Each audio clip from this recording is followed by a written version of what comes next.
Welcome back to the channel. I hope you click like, drop a comment, and subscribe. I wanted to talk about the alleged use of white phosphorus, what it is, and the claims. Now, I'm not going to read everything in these articles. I will link them in the description box. If you want to click on them, there's one. You can just click listen and it'll read it for you if you wanted to know more about the situation. But yeah, Israel has rejected any allegations of the unlawful use of white phosphorus in Lebanon. They've been accused of that. But where are the legal uses of this chemical under international humanitarian law, and can its use be considered a war crime? I believe it should be considered a war crime, seeing what it does. How white phosphorus has been used before.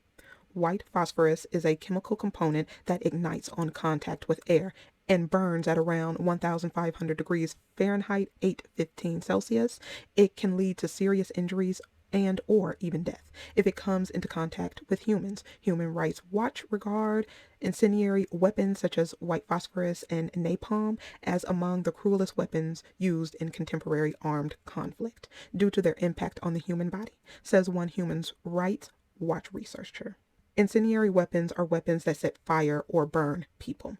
White phosphorus can be used definitely, though, as a smokescreen to mass troops' movements on the ground and illuminate the battlefield, or as a signaling device. It can also interfere with the enemy's infrared optics and weapons tracking systems. But these incendiary weapons can also be used offensively in mortar bombs, rockets, and artillery ammunition. Amnesty International has compiled evidence that indicates white phosphorus was likely used in a civilian setting, the Lebanon town. In October, residents also told the Washington Post that Israel forces has shelled the town with white phosphorus munition for hours. These reports need thorough investigation to examine what exactly happened and if there was an illegal use of white phosphorus by Israeli forces and whether it was permitted under the guidelines above. I would think not. At this point, you can read the rest. I'll leave it.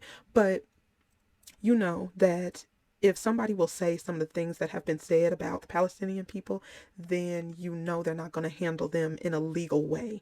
That is a very idiotic thing to think or say when someone says that these people are animals and they want to exterminate them. But if it's on the other side, then that's anti-Semitic.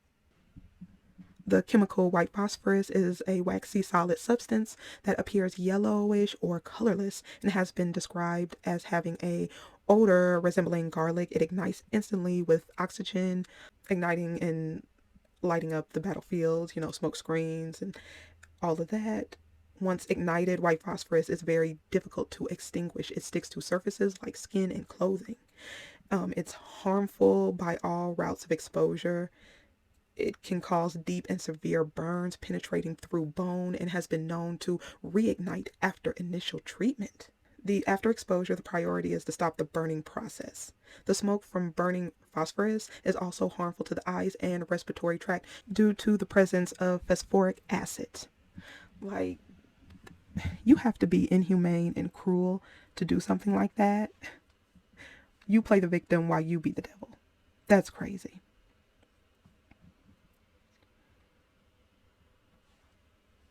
And it says death may occur from shock or retinal failure, central nervous system damage, and heart damage.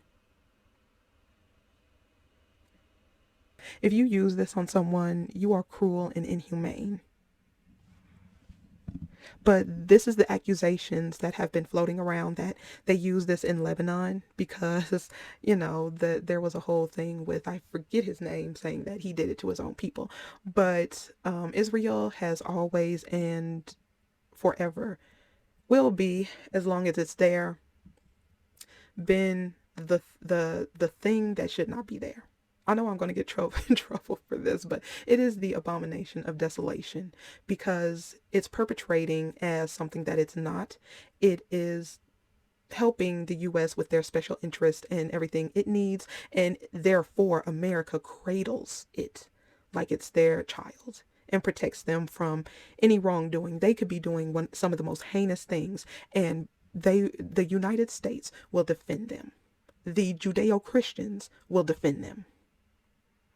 I think it's sick. If they find the evidence, I would hope that they would be prosecuted. But you know how this is gonna end, and I'm gonna end it right here. And I will see you in the next one.